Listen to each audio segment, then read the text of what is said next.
Мен Шолпан Нұртолақызы еңбек жолы конкурсының жұмысшы жастарға жақсы тәлімгер номинациясы бойынша конкурсқа қатысамын.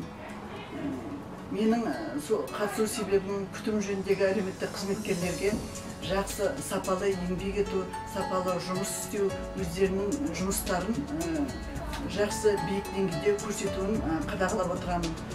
Олардың жеке оңалту бағдарламаларын қалай тұту керек екенін, қалай ары қарай жұмыс істеу керек екенін қадағалап тексеріп отырамын.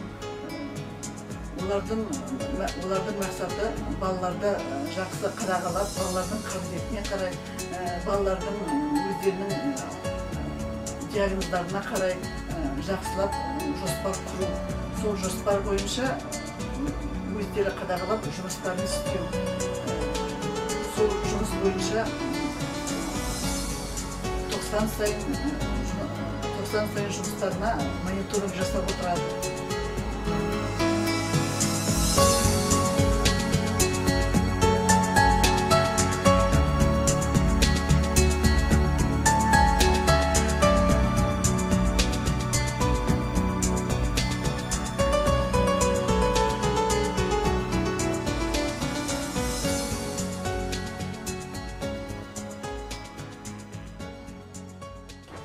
Менің еңбек өтілім осы әлеуметтік салада 23 жылдан асады.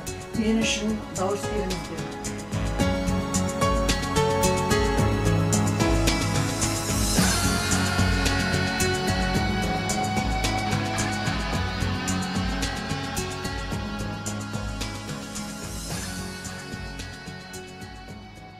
Мен сіздерге түсіндірейін деп отырғаным, күтім жөніндегі әлеуметтік қызметкерлерге жеке оңалту бағдарламасының қалай толтыру жөнінде түсіндіру.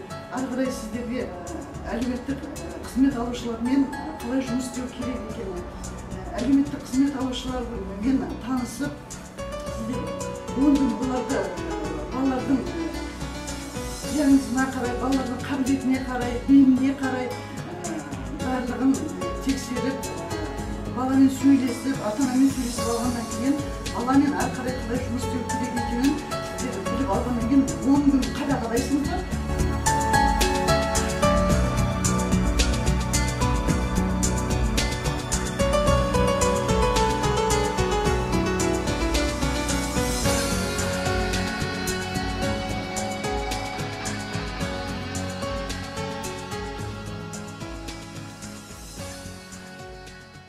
Шолпан Нұртолақызы